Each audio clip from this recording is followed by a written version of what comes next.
Meu nome é Cristiane, eu sou psicóloga, psicanalista, mas eu já fui administradora. Eu tive uma carreira em instituição financeira, na área de finanças, e eu queria falar hoje aqui sobre empoderamento feminino. O que é isso, né? Bom, vou contar uma história. Quando eu estava saindo da faculdade, eu participei de um processo de seleção de trainees em um banco que eu achava muito bacana. E passei por todas as etapas quando chegou a entrevista final com o diretor da área. E a entrevista estava indo bem e ele me perguntou: quantos filhos você quer ter? Eu não estava preparada para essa pergunta, mas naquela época era uma pergunta possível, não era. Hoje provavelmente essa pergunta não deve ser feita, mas naquela época, ok. E eu fiz um raciocínio mental, assim, eu tinha 20 anos, estava acabando de sair da faculdade. Bom, talvez 2 seja um número bom, mas não sei se ele quer ouvir 2, mas se eu falar nenhum, ele pode achar que eu tô mentindo. E aí eu falei 1. A entrevista terminou, foi tudo bem, eu passei no processo seletivo, trabalhei naquele banco. Depois, esse mesmo diretor me convidou para trabalhar num outro banco quando ele mudou de empresa. E foi tudo bem. Muitos anos depois, eu o encontrei. E eu disse para ele: você sabe que eu tive um filho só mesmo?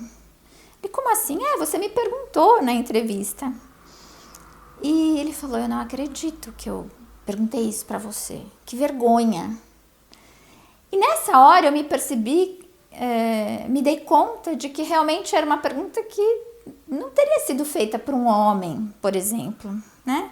E que resposta era essa que eu dei? Eu tinha 20 anos, como eu podia saber quantos filhos eu queria ter? Naquele momento, minhas questões eram outras. E eu fiquei pensando, que resposta eu daria hoje? Hoje eu acho que eu diria: eu ainda não pensei sobre isso devidamente, eu estou focada na minha carreira profissional. Essa questão vai surgir, mas talvez eu não tenha uma resposta para te dar hoje. Que era mais a minha verdade, né? Como eu não estava empoderada, eu fiquei sujeita a tentar responder o que ele gostaria de ouvir. E isso explica muito do que eu queria dizer hoje sobre empoderamento feminino. Não é querer dominar o outro, ou querer ser igual ao outro, ou querer uma posição de supremacia, ou qualquer fantasia que a gente tenha sobre isso. O que eu gostaria de falar, e talvez seja um aspecto particular do empoderamento feminino, é você se empoderar da sua verdade ou daquilo que é verdade para você. E aí tem um trabalho prévio. Não é na hora da entrevista que você vai fazer isso. Tem diferença entre ser mulher e homem? Isso eu preciso pensar para uma entrevista. Como que uma mulher se prepara para uma entrevista? Como que um homem se prepara? O homem vai lá, talvez corte o cabelo, coloca com uma camisa passada, um terno e ok. A mulher tem outras preocupações, ela tem que pensar se ela vai usar maquiagem, se ela não vai, como é que vai ficar o cabelo, que roupa ela vai usar, se ela vai ficar bonita. E isso faz parte da ética de ser mulher na nossa sociedade. Então a mulher não precisa ser só inteligente, ela precisa ser bonita, ela precisa ser extrovertida, ou não, ela precisa ser recatada. Qual é a ética da empresa que você vai colocar como seu objetivo para trabalhar? E qual é a sua ética? A Simone de Beauvoir fala: ninguém nasce mulher, torna-se mulher. Então, ser mulher é uma construção. Como construir essa personagem tão real que é você mesma. Minha primeira dica é: comece observando as mulheres que você conhece, as mulheres mais próximas, as mulheres da sua família, as mulheres que você admira, as suas amigas. Comece observando como elas se relacionam umas com as outras, como elas se relacionam com os outros homens das suas famílias, dos seus relacionamentos. Observe aí como você faz isso, como é a sua forma de interagir com pai, irmãos, amigos, em que lugar você se coloca. Quando eu respondi o que eu achava que aquele diretor queria ouvir, eu disse muito de mim.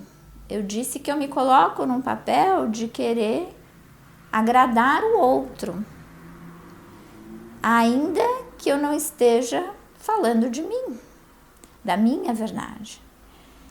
Observe se você não cai nessa tentação de fazer isso. Isso faz parte de uma ética feminina da nossa cultura. A mulher é valorizada muito frequentemente quando ela é agradável.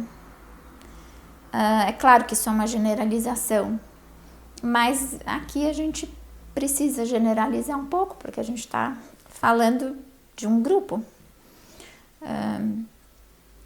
Observe qual é a figura de mulher ideal que a sua família prega e comece a olhar para isso. É bacana olhar sem julgamento nesse primeiro momento. Vamos apenas olhar. E aí sim, a gente vai começar a ver se isso nos serve ou não. A ideia aqui não é criar uma guerra, um conflito. A ideia é olhar.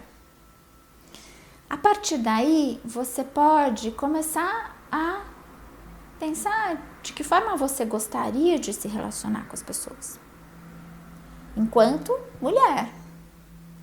O que te interessa dentro dessas relações? Que lugar você quer ocupar? Se você perceber que você está nesse lugar de ser aquela pessoa que agrada, tudo bem se para você isso for bom. Mas saiba que às vezes você vai poder sair desse papel também. Isso é se empoderar.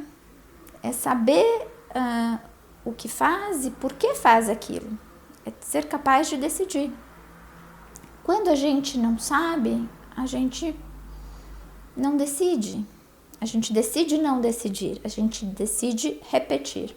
Quando a gente fala de empoderamento feminino, a gente passa por isso. Se aperceber dessas determinações que vêm da nossa criação, do nosso ambiente mais querido, da nossa família, que é onde a gente se sente à vontade. Eu, por exemplo, tenho 3 irmãos mais velhos. Eu sempre me senti à vontade num ambiente masculino. Eu sabia lidar melhor, ou sei, para mim era um lugar mais confortável. Lidar com mulheres era mais difícil. E eu não me dava conta disso. Então a minha escolha para finanças talvez não tenha sido assim tão voluntária. Nós temos determinações que a gente não sabe muito bem de onde vem, né? Então, olhe para isso, porque empoderamento não é ignorar a nossa história, mas é considerar a nossa história, entender a importância dela, mas também perceber que você pode fazer diferente, você pode seguir por um outro caminho. Você pode decidir que, ok, esse percurso eu já fiz, agora eu quero experimentar uma outra coisa. Quando eu me tornei psicóloga e fui trabalhar numa clínica de usuários de álcool e outras drogas, Eu fui para um lugar no meio do mato atender 40 pacientes homens que ficavam reclusos durante meses. Além de mim, havia outras mulheres lá, mas todas em cargos femininos. Era a enfermeira, a secretária, a cozinheira e a assistente de limpeza. E a psicóloga. Havia um psicólogo também. Então, o meu cargo não tinha tanto essa característica feminina, eu imagino. E todas nós usávamos jaleco. Os homens não precisavam usar jaleco. O psicólogo homem não usava jaleco. Eu usava. Como se fosse uma forma de proteção para nós. E aquilo teve duas funções para mim.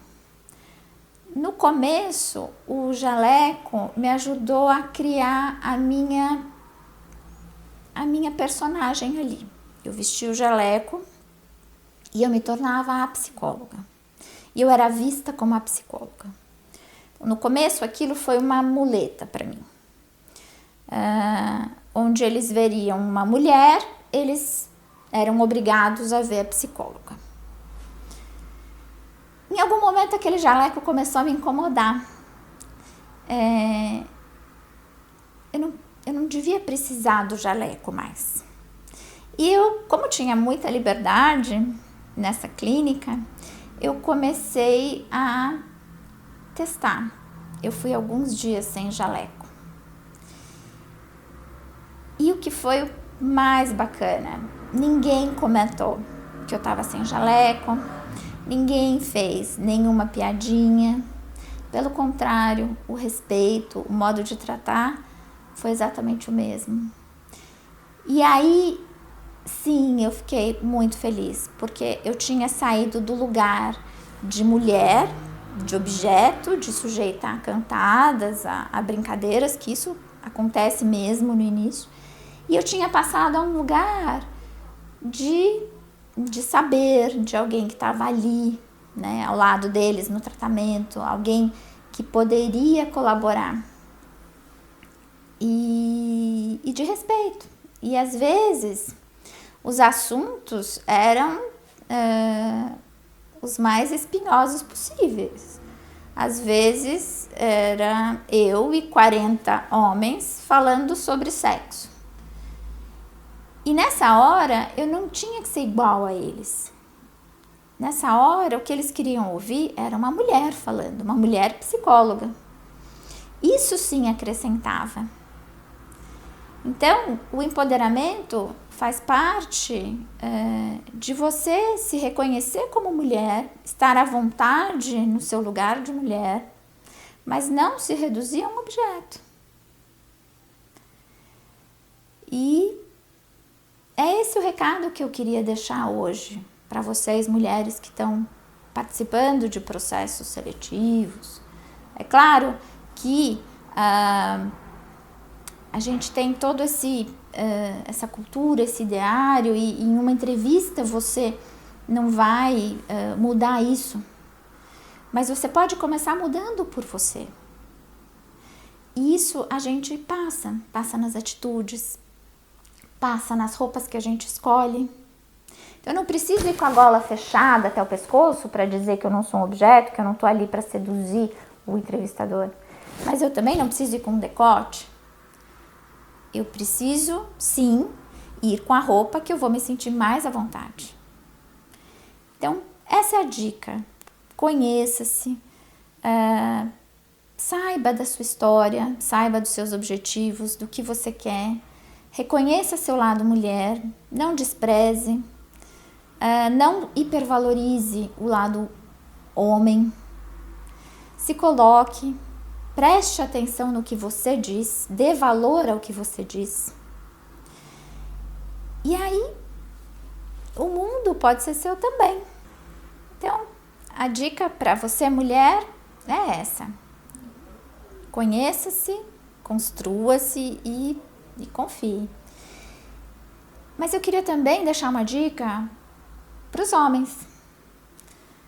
Vocês que vão participar de dinâmicas de grupo com outras mulheres, não caiam nas velhas armadilhas de tentar se impor, porque muitas vezes o homem interrompe a mulher, o homem repete a ideia dela com uma voz mais grave e faz mais sucesso. Existem muitas palavras novas que explicam isso, né? Dá uma pesquisada aí sobre appropriating, por exemplo, sobre mansplaining, tá? São nomes em inglês, mas são coisas que a gente conhece muito bem aqui no Brasil. Porque muitas vezes as pessoas de RH que vão estar avaliando vocês são mulheres. E você não vai querer passar a imagem de ser um cara machista e que não respeita suas colegas de trabalho. Então, sim, você também, homem, precisa saber o que é empoderamento feminino. Estamos no século XXI. Ok? Eu queria agradecer ao pessoal do meu entrevistador por abrir esse espaço para a gente falar desse tema e desejar muito sucesso para todos vocês, homens e mulheres. Ok?